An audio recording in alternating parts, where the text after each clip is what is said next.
அடுத்த பிறவின்னு ஒன்று இருந்தாக்கா நீங்கள் என்னவா பிறக்க ஆசைப்படுறீங்கன்னு கேட்டதுக்கு கமல் சார் இப்படி பதில் சொன்னாராம். நான் பெண்ணாக பிறக்க ஆசைப்பட்றேன்.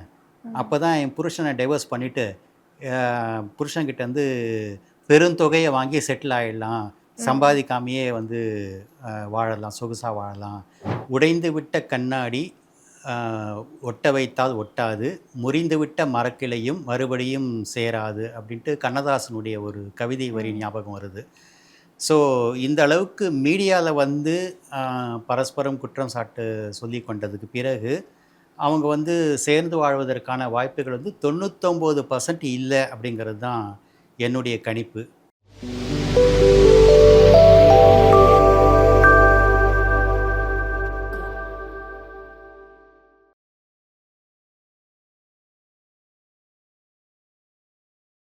வீரா மீடியா நேயர்களுக்கு வணக்கம். நான் உங்க தொகுப்பாளினி லோகு சுஜி.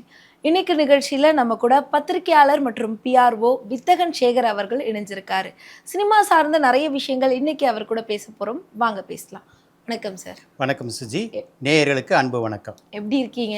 சூப்பராக இருக்கும் சுஜி. நீங்கள் எப்படி இருக்கீங்க? சூப்பராக இருக்கேன் சார். இந்த ஜீவனாம்சம் அப்படின்னு வரும்போது அதை சார்ந்து தான் என்னோட கேள்வியும். 40 லட்சம் ஜீவனாம்சம் அப்படின்னு சொல்கிறாங்க. அது உண்மையா பொய்யா ரவிமோகன் சைடில் சொல்கிறது அப்படிங்கிற அந்த கேள்விக்கு நம்ம அப்புறம் போவோம். சினிமா துறையில் இருக்காரு. 40 லட்சம் அப்படின்னு சொல்லும்போது ஒரு நார்மலான பப்ளிக்காக ஒரு நடுத்தர மக்களாக பார்க்கும்போது 40 லட்சம் மாதம் கொடுக்கணுமா அப்படிங்கிற மாதிரி தான் எல்லாருக்கும் தோணுது. ஆனால் இது ஒரு ஹானஸ்ட்டாக ஒரு கரெக்டான ஒரு அமௌண்ட்டு தானா? இவ்வளோ கேட்குறது நியாயமா அநியாயமா? ஏன்னா சினிமா சார்ந்து நீங்கள் நிறைய விஷயம் பார்க்குறீங்க. ஆர்த்தி மோகன் அவங்க சைடில் படம் ப்ரொடியூஸ் பண்ணுறாங்க, அவங்க அம்மா இவ்வளோ விஷயங்கள் பண்ணுறாங்க, ரவிமோகன் ஹீரோவாக இருக்கார். ஸோ இந்த 40 லட்சம் அமௌண்ட் அப்படிங்கிறது நியாயமாக கேட்கக்கூடிய ஒன்று தானா இல்லை அநியாயமாக கேட்கக்கூடிய ஒன்றா? இந்த இடத்துல எனக்கு ரொம்ப பழைய ஒரு செய்தி, இதை நான் படித்த செய்தி தான். என்னென்னா, உண்மையில் கமல் சார் அப்படி சொன்னாரான்றது எனக்கு தெரியாது. பட் நான் கேள்விப்பட்ட செய்தி அது. ரொம்ப வருஷத்துக்கு முன்னாடி கமல் சார்கிட்ட பத்திரிகையாளர் கேட்டாராம், அடுத்த பிறவின்னு ஒன்று இருந்தாக்கா நீங்கள் என்னவா பிறக்க ஆசைப்படுறீங்கன்னு கேட்டதுக்கு கமல் சார் இப்படி பதில் சொன்னாராம். நான் பெண்ணாக பிறக்க ஆசைப்பட்றேன். அப்போ தான் என் புருஷனை டைவர்ஸ் பண்ணிவிட்டு புருஷன்கிட்டேருந்து பெருந்தொகையை வாங்கி செட்டில் ஆகிடலாம், சம்பாதிக்காமையே வாழலாம், சொகுசாக வாழலாம் அப்படின்னு அவர் ரொம்ப மனக்கசப்போடு சொன்னதாக ஒரு செய்தி கேள்விப்பட்டேன். ஏன்னா அவருமே வாணி கணபதியை டிவோர்ஸ் பண்ணியிருக்கிறாரு. அப்போது ஒரு பெருந்தொகையை செட்டில்மெண்ட்டாக கொடுத்ததாக சொல்லப்படுகிறது. ஸோ நான் என்ன சொல்ல வரேன்னா, ஆண்களை பணம் காய்ச்சி மரமாக நினைக்கக்கூடிய பெண்களும் இருக்கிறாங்க இந்த சொசைட்டியில்.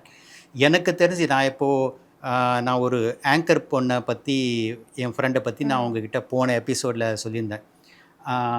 நான் அவகிட்ட கேட்டேன், உன் ஹஸ்பண்டு உனக்கு ஜீவனாம்சம் அனுப்புகிறாரா அப்படின்னு கேட்டேன்.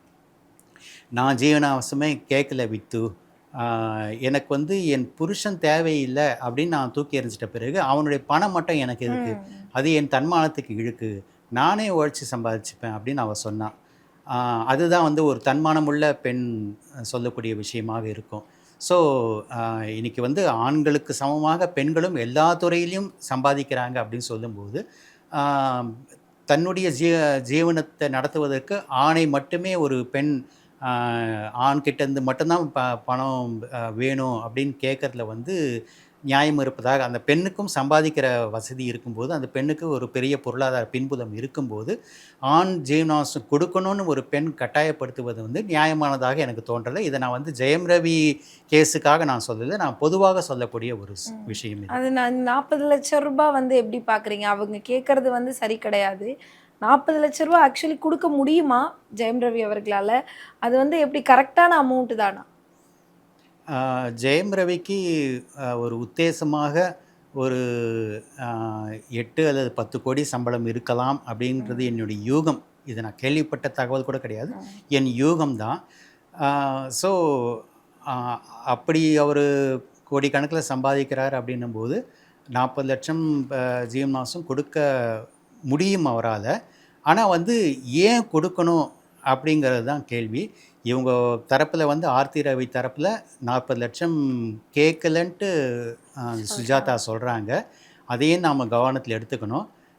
அதனால் 40,00,000 அதாவது ஒரு பெண் தன் குழந்தைகளை காப்பாற்றி கொண்டு தன்னையும் காப்பாற்றிக்கிறதுக்கு ஒரு ஆவரேஜாக பார்த்தாக்கா ஒரு மாதத்துக்கு 1 2 லட்சம் அந்த பசங்களை வந்து ஒரு பெரிய ஸ்கூலில் படிக்க வைக்கிறாங்க அப்படின்னா கூட ஒரு 2 லட்சம் பணத்திலேயே வந்து தன்னையும் தன் குழந்தைகளையும் காப்பாற்றிக்கொள்ள ஒரு பெண்ணால் முடியும்.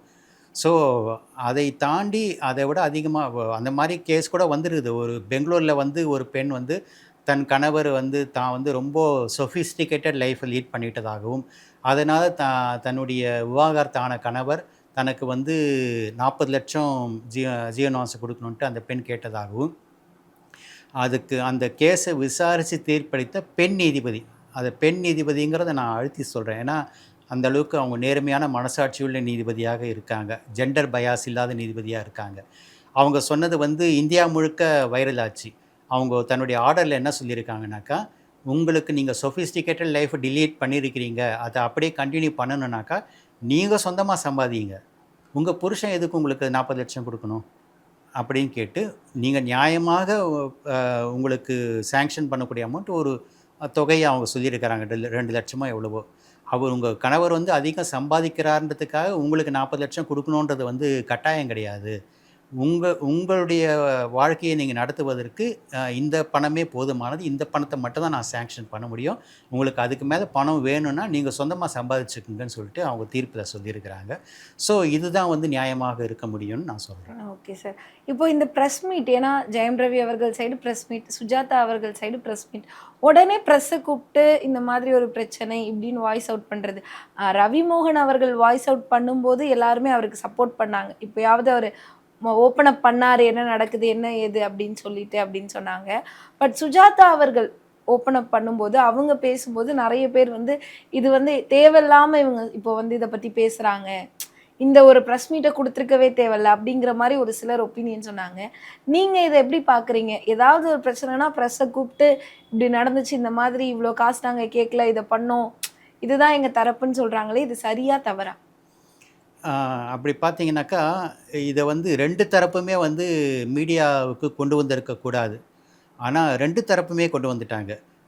2 மாதங்களுக்கு முன்னாடி ரவிமோகனும் ப்ரெஸ் மீட் வச்சு 1 மணி நேரத்துக்கு மேலே பொங்கி தீர்த்துட்டாரு.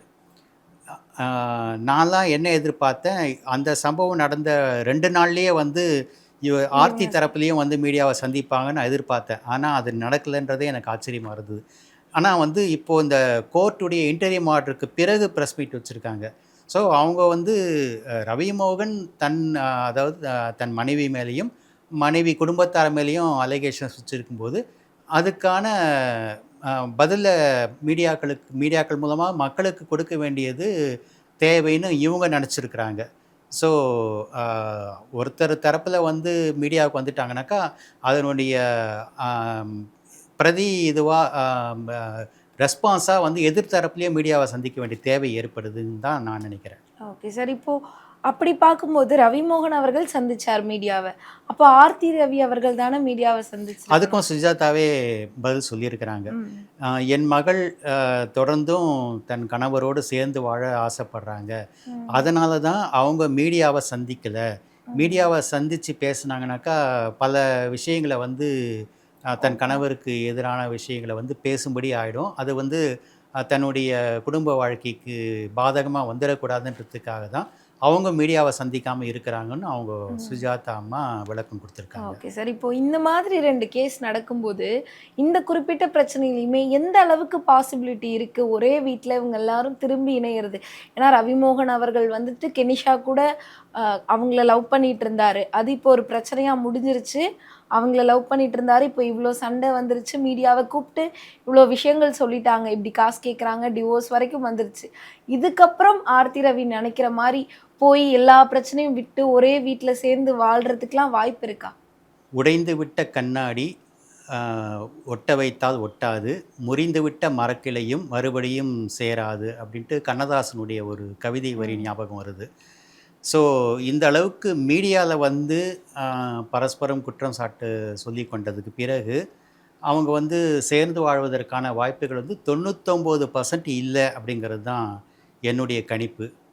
ஏன்னா வந்து பிரிஞ்சு வாழ்ந்த எத்தனையோ கணவன் மனைவி வந்து அதுக்கு பிறகு மற்றவங்களுடைய காம்ப்ரமைஸ்லாம் ஏற்றுக்கிட்டு சேர்ந்த குடும்பங்கள் இருக்குது.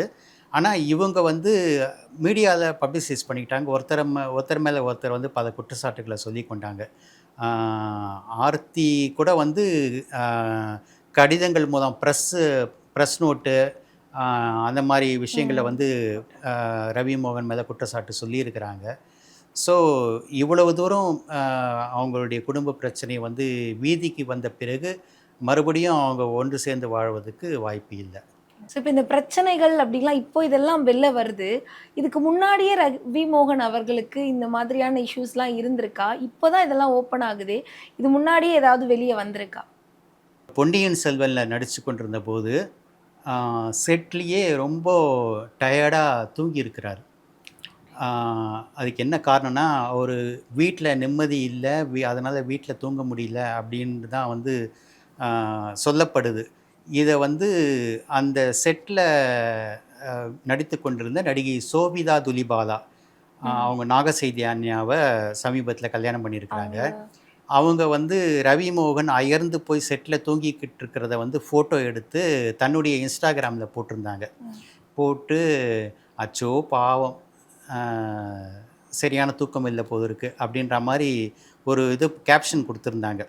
ஸோ அதுவே வந்து இண்டஸ்ட்ரியில் பேசப்பட்டது. அவருக்கு வந்து வீட்டில் வந்து சரியான தூக்கம் இல்லை, அதனால தான் வந்து செட்டில் வந்து தூங்குறாரு அப்படின்னு சொல்லிட்டு. ஸோ இந்த இடத்துல எனக்கு அந்த சம்பவம் நினைவுக்கு வந்ததுனால நான் இதை ஷேர் பண்ணினேன். சினிமா சார்ந்த பல்வேறு விஷயங்கள் பேசிகிட்டு இருக்கோம் சார். தொடர்ந்து அடுத்தடுத்த நிகழ்ச்சியில் பேசுவோம். இப்போதைக்கு சினிமா சார்ந்த நிறைய விஷயங்கள் எங்கள் கூட பகிர்ந்துக்கிட்டதில் மகிழ்ச்சி. ரொம்ப நன்றி. நன்றி. மக்களே, சினிமா சார்ந்த பல விஷயங்கள் அடுத்தடுத்து வீரா மீடியாவில் வந்துட்டுருக்கு. இந்த மாதிரி சினிமா சார்ந்து இன்னும் நிறைய தகவல்களை தெரிஞ்சுக்க மறக்காமல் வீரா மீடியாவுக்கு சப்ஸ்கிரைப் பண்ணிவிடுங்க.